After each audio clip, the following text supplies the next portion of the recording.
मित्रांनो, आपलं जे स्टँड आहे ते स्टँड तुटलं बघा.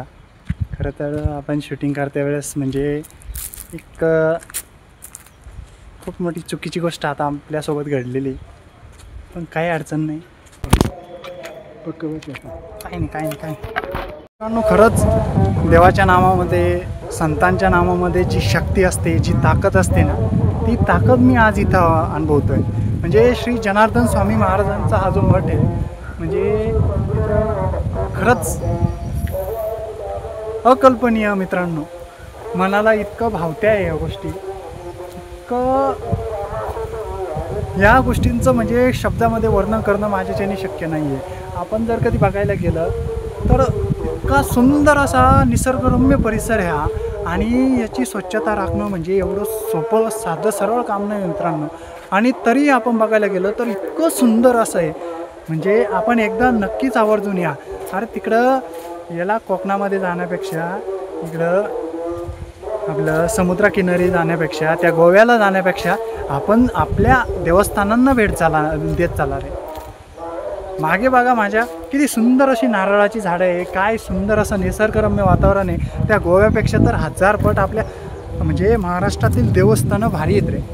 किती भारी सुंदर असं निसर्गरम्य वातावरण ह्या देवस्थानांमध्ये, काय निसर्ग लाभलेला आहे. आणि हे देवस्थानं सोडून आपण दुसरीकडे जातात, खरंच म्हणजे मनावरती घाव घालणारी गोष्ट आहे मित्रांनो. आपल्या हिंदू देवस्थानांना जपत चला.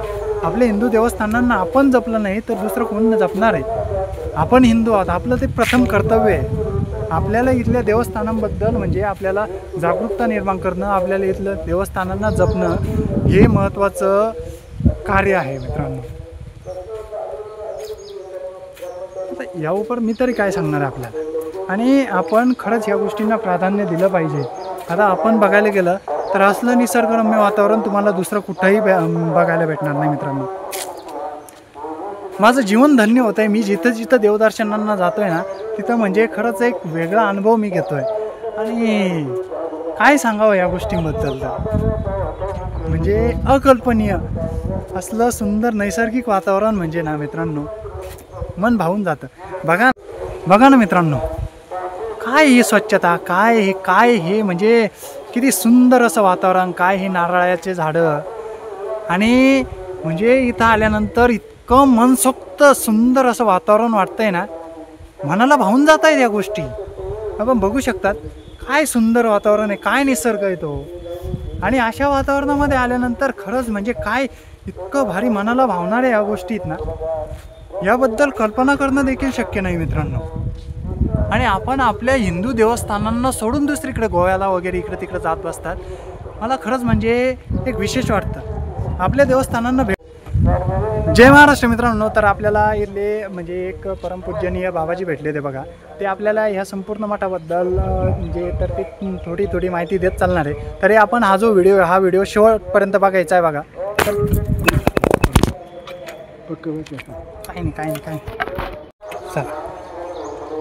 तर ही जे मठ आहे या मठाबद्दल थोडी माहिती देत चला आम्हाला. म्हणजे चला ना, चालतं.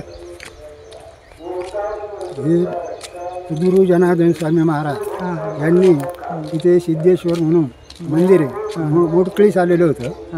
तर त्यांनी इथं येऊन त्याचा जीर्णोद्धार केला. त्याच्यानंतर मग त्यांनी म्हणजे बरेच आता इथं धर्मशाळा बांधली, गोशाळा आहे. त्याच्यानंतर इथं मुलांकरता हे काढ, हॉस्टेल काढ, शाळा आहे. इथं 12वीपर्यंत शाळा आहे. बरोबर. आता व्यवस्थेचे चालू आहे. आता त्याचं नियोजन आता त्यांचे उत्तराधिकारी श्री स्वामी संत शांतिगिरी महाराज, जगद्गुरू शांतिगिरी महाराज पाहतात. त्यांच्या याच्या खाली आता हे सगळं नियोजन चालू आहे. बरोबर.